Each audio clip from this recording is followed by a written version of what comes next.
I'm Dave Mason, Chief Engineer of the Columbia College TV Department, and that is D-A-V-E. Gotta make sure I know how to spell my own name. M-A-S-O-N.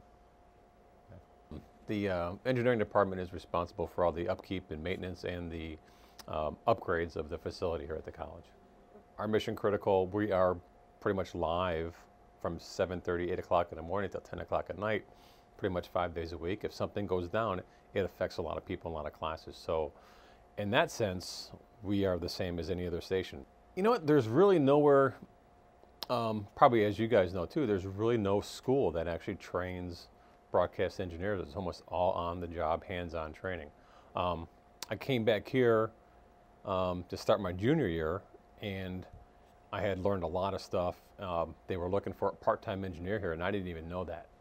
So I started talking to one of the engineers. We were in Control Room A, and I was just like, "Hey, Mike, how you doing?" Because I just knew his name, and we started talking about stuff. And he's like, "Man," he goes, "you sound like you've done stuff before." I said, "Yeah, I just got back from a great internship. I did this." He goes, "We're looking for somebody." So actually, I started working here in 1983, and I just kind of worked my way up from being the part-time engineer to a regular engineer. Then I was made assistant chief.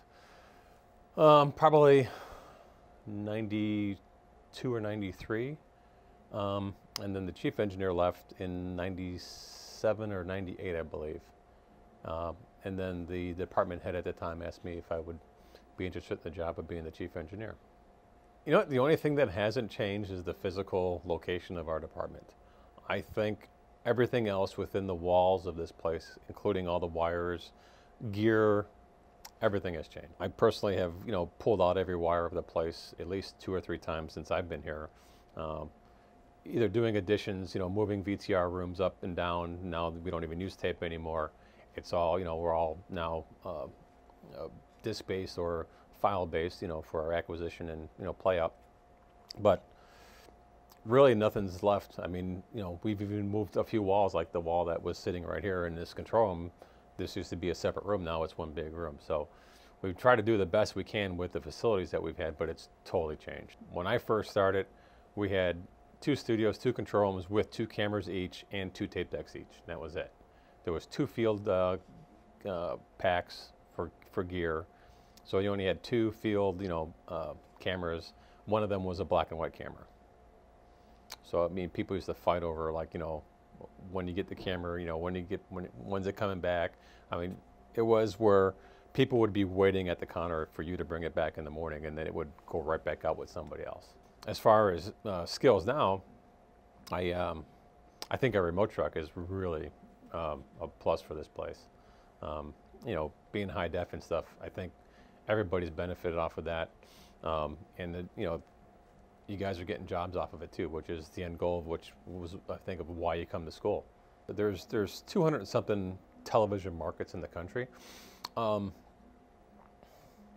would place us somewhere between 40th and 50th as far as size of gear and what we have as far as our studios would compare with. And a lot of people would either come back or give me a holler, a year or 2 later and go, "You know what, we had better stuff at Columbia than we do at this market. I'm sitting here in, Wyoming or Idaho, or I'm in a small town in Texas, and we had better gear at the college." And I'm like, I told you we did. I said, I said, when you guys go to a smaller market, you're going to wish you had the stuff that we had.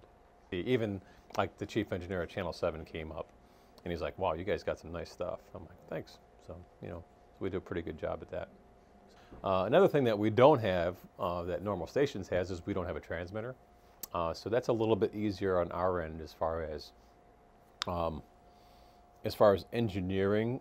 We don't have to comply with a lot of the stuff of the rules like closed captioning and the EAS system, which is the emergency broadcasting system. We don't have to do any of that kind of stuff, which makes life a little bit easier. All the different technologies we have to teach everybody.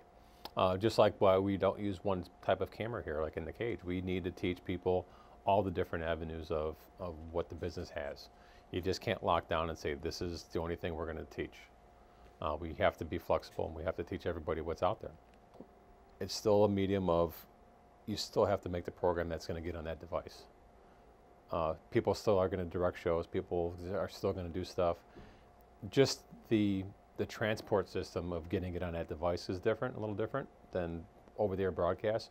But like you said, like at 9/11, when there's a big emergency, a lot of people go back to the broadcast. They turn on their TV to see what's happening. As everybody says, it's about telling the story.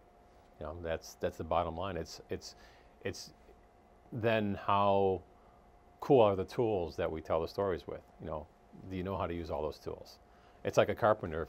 If a carpenter never picked up a saw before and it's like, well, I'm going to build this house, and you don't know how to use the tools, it's pretty hard to build a house. So the people that know how to use the tools, in this case, all our gear and all the editing facilities and stuff, those are the people that are going to do really well and be able to build per se that house, you know, quickly and, you know, and tell a great story as they're doing it.